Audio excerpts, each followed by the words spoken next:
YouTube, what's going on? Solution for the Solution for Kicks, back with another video. Make sure you comment, like, subscribe, and tap that notification button so you know when I'm dropping another one of these things. And you too can be a part of the Mighty 4 Kicks Brigade. So today is release day. It is Saturday morning, and I am at it early. It's actually 10:29 here in San Antonio, and I have been up since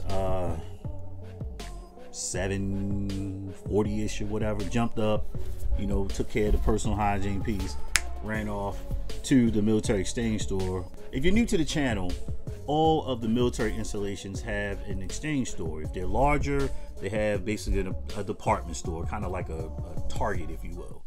And from time to time, they do get limited retro Jordan releases. And today, right here, I was able to cop the Air Jordan 3 UNC.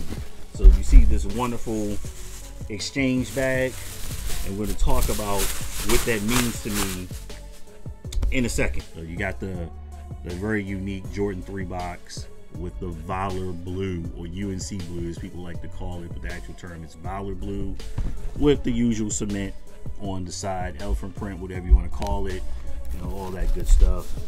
And of course the nice hole right there to pull the sneakers through. Retailing at $190. There was a lot of questions early on if the sneaker was going to retail for $200 if it's limited.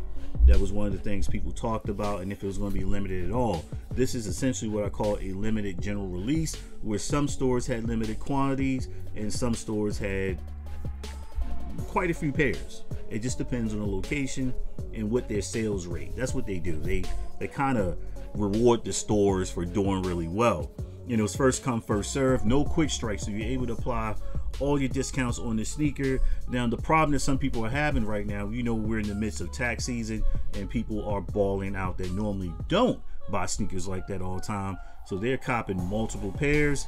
There's been rampant reports of backdooring at a lot of stores. I'm aware of that. I've seen footage already of some nefarious things going on. And I'll get to that part once I review the sneaker. So right here you got the usual Jordan 3 paper, so with the cement print and all that good stuff, elephant print, whatever you want to call it, for the novice sneaker here, because I'm talking to a lot of you right now that just are able to enter the game because you have some tax money to play with, and that's okay. We're making jokes about that, but that's okay. One of the biggest changes, if you aren't familiar with how the hype occurred with this sneaker, is that a few years ago, several UNC football players were suspended for selling their PE edition of a variation of this sneaker. Now, that sneaker was a little different. It obviously had the UNC logo right there, you know, the cross, the interlock N and C, kind of like the Yankees thing, if you will. You know what I'm talking about. And on the inside, it had the Argyle UNC print, the plaid kind of sort of thing going on. It had the Argyle print. But these are different, where we get a raised Jumpman on the tongue right there with the navy blue outline surrounding the Jumpman. Nike Air Jumpman on the back. You hear the purists and the hypebees, oh, they should put Nike Air, well, Jumpman Air, pardon me. They should put Nike Air on the back. They should put Nike Air on the back. Look, people, we know that's normally $10 more for that. Jordan Brand knows you go crazy for that, and I'm glad. I personally don't care about stuff like that. I care about the quality of the sneaker, the color blocking, the aesthetics, and things like that. That's my thing. All that Nike Air on the back, that's because resellers go nuts over that. And the purists. Sometimes people are way too fanatical about things like that. You like the sneaker, you like it, you're gonna buy it. So another thing on this particular sneaker, we're gonna talk about quality. It's a Jordan 3. Jordan 3s aren't known for exceptional leather quality. If you have the Mocha 3s, the Mocha 3s are very, very well made, by the way. It's just that people hated on them because they were a general release. The leather on here is pretty good to be a 3. If we get a gander at that and not have it wash out on us. All right, but I'm going to give you some closer shots without the lighting killing it, because I'm using a different camera right now. It's a good sneaker, you all, and let's get into it.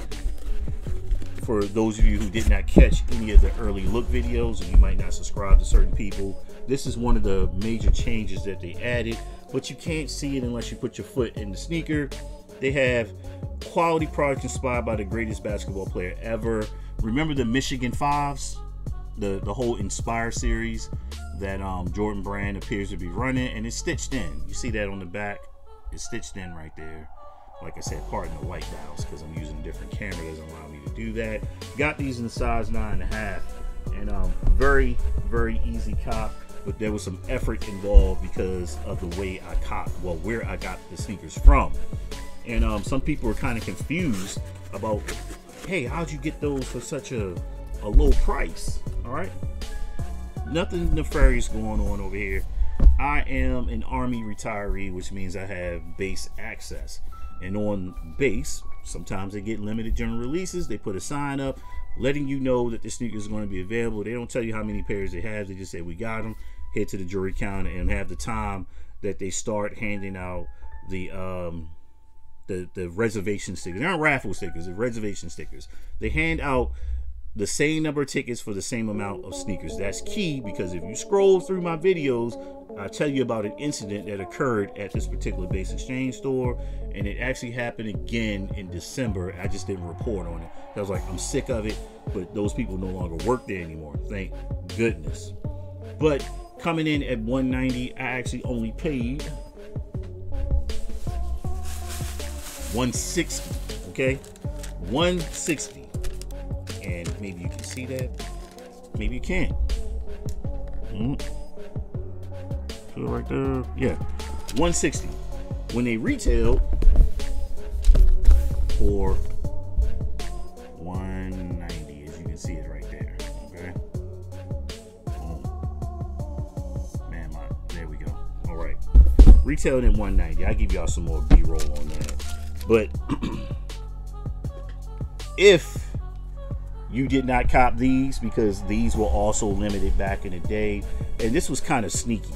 They had the much hyped Win Like 96 coming right behind the sneaker. So these were out the week prior, if I'm not mistaken, in 2018, I think 2018, 2017.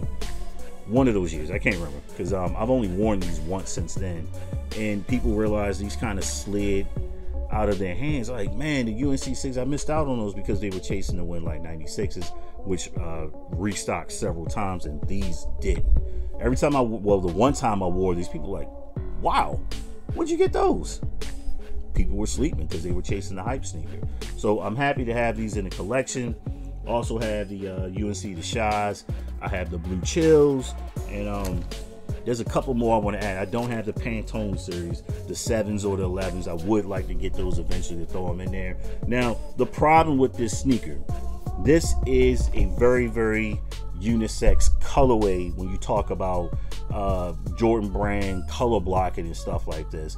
This baby blue, if you will, is appealing to both genders. There are women who aren't even into basketball, don't even know the history of the sneaker. They're like, oh, that's cute. That's cute. They want the shoe. Nothing wrong with that. So now you're competing with a couple of different consumer demographics to secure your pair. Like in my case, I wear 9, 9.5 and Jordan 3s. I have not went up to a 10, but a 9.5 is very, very comfortable. I have some 9s and Jordan 3s. And I said, yeah, I probably need to stick to a 9.5. But I have the larger foot women also in my category, and those 10, 11, 12-year-old Bigfoot boys actually are wearing these as well. So, you know, I got to get out there. That's why they call it the money size. But it's a dope cop, man. It's tax season, and people have the money to spend if they got a return like that. So, you know, it's people buying a pair for themselves, their significant other, and all their kids. And if somebody's delving into the resale market because they want to flip, because, you know, their significant other gave them the money to flip, they're running around copping pairs and saying, all right, I got the Pine Green 2.0s to flip, and I got the Jordan 3 Retros. I'm about to make money. Now, they could be using that to flip some other stuff. So, not mad about that, but the resellers are going nuts over this sneaker. There was a lot of murky information put out about this, like exactly what's up with this sneaker. Is it general release? Is it limited? You know, they did the early, you know, cop, and people were able to get them, got them, posting a picture and all that stuff. I don't care about it. Anybody can screenshot that. This sneaker was also available via the other market for quite some time. And the pair that I saw that someone had, I'm looking at mine, I'm like, ooh, wow, somebody is going to get finessed if they get a hold of those pair. All right, so when will I wear these? I'm going to a sneaker show tomorrow in Austin. Shout out to Lace Up Sneaker Show. Make sure you follow them on Instagram. Great guys. They basically have their own business. Teenage guys. They're doing their own sneaker show. They normally run it 3 times a year in San Antonio. They're taking it on the road about an hour north from us up to Austin, and they're going to post it there. I'm going to have a table, and they asked me could I bring my collection. Fellas, I appreciate that, but that's a huge no. And I was on the fence because I had some stuff going on and everything, and I was like, oh, it's clear. So I hit them up and said, hey, I want a table. I'll be there. I'm going to offload a good number of sneakers. I think I'm offloading about 15 pairs. All right, and I'm just offloading them at the show. I don't sell them. I just bring them home. I'm not going into the whole I'll ship you these type things and all that stuff. And yeah, I appreciate them extending that to me out of respect for supporting them. So make sure you check out Laced Up. But there are people still out there in the streets running around trying to cop a pair. Last I checked, these were popping at $275 on StockX for certain sizes, and I will post that up there for those of you who are curious about that. And that is based on the time that I created the video, not when you see the video. Remember that it's a stock market. Okay, stuff fluctuates as people are able to rapidly get a hold of the sneaker, or the demand is still there. It's surging, if you will.